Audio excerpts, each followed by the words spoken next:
This video is brought to you by the Deck of Mini and their animated spell cards, and by Steamforged Games and their upcoming Kickstarter for Animal Adventures: The Faraway Sea.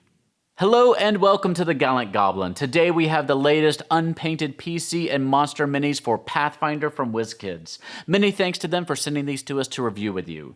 This set includes 4 hero packs and 4 monster packs, and of course, these are all perfectly usable in your D&D games as well. Each figure is ready to go right out of the box, no assembly and no priming required. Just paint them up and drop them right into your adventures. But before we jump in, I wanted to draw your attention to a new free 5e supplement we created thanks to the support from our patrons. The Provine race is based on axolotls, the so-called Mexican walking fish. And we featured them in our Song for the Shadows game, where Satine Phoenix got to play as one. You can find the free supplement at the link in the video description down below if you'd like to add the race to your games at home. And if you'd like to help us make more free 5e supplements, consider joining our Patreon family at patreon.com/thegallantgoblin. Now, let's consult our wayfinders and see what new minis we have on the horizon. Let's start with a very classic looking female human fighter. One with a sword and one with a longbow. It doesn't get much more versatile than this. She can work as most any class that isn't entirely magic focused. We also don't have many figures that come in a kneeling pose. What's nice about this set is that you can switch the mini out depending on which weapon they're wielding at the time. These have to be some of my favorite gnome minis ever. She looks like the captain of a pirate ship, sailing around the shackles. With her outfit and weapons, she could be a bard, a swashbuckler, a ranger, or any number of other classes. This is one of those mini sets where you can start off with just the mini and easily develop a whole character and backstory around it. This one is interesting in that the two minis aren't that different from each other. The poses are similar, they're both unarmed, but they have different armor. This is a set that can be more differentiated with a good paint job. But the thing to keep in mind is that we hardly have any dedicated halfling monk minis, so this is definitely a welcome addition to the line. Come on, what a set of minis! This crazed alchemist has smoking chemical cocktails, a scarred face, a manic grin, and amazing armor covered in bottles and grenades and component pouches. I don't remember another mini that had quite as much personality as this one. If you don't use it as a PC mini, it would make an excellent boss. This set includes the Belize here and the following figure, the Astral Deva.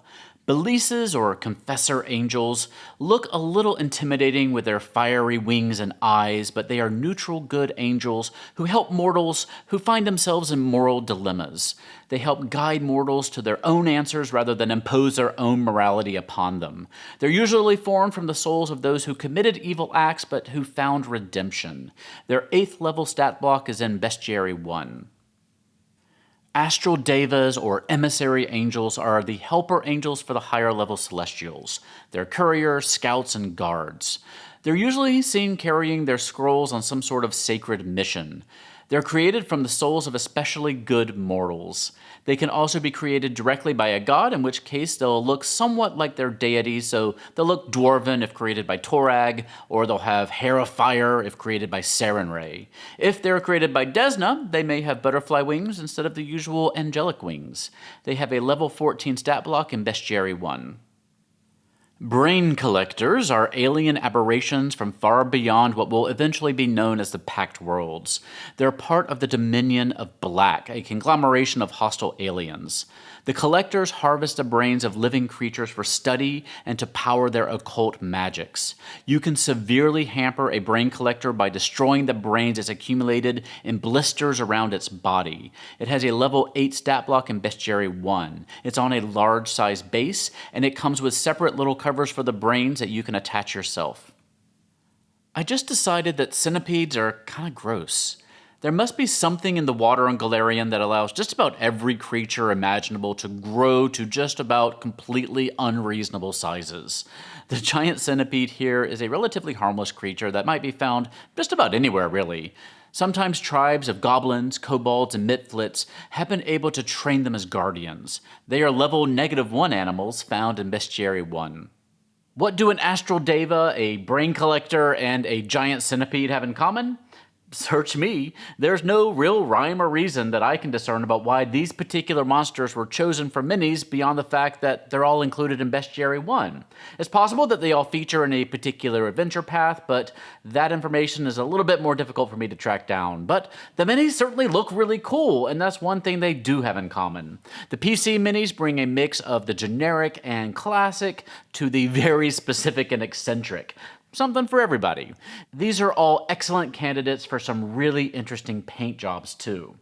The mini sets here are $4.99 each, with the exceptions of the Brain Collector and the Giant Centipede over here, who are $8.99 each. They're scheduled to hit store shelves in July 2021.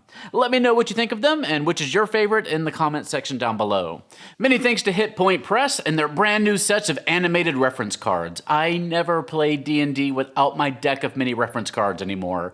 Each of my players has a little baggie that has cards for their spells, their animal companions, sometimes even their magic items, equipment, so much more. And when I spring my little traps, I pass out my condition cards like the sadistic blackjack dealer that I am. Be sure to jump on the new discounted pre-order bundles before the deals run out. You can get animated spell cards which contain 8 frames of lenticular animation each for spells at all levels, plus animated conditions, townsfolk, illusions, and much more.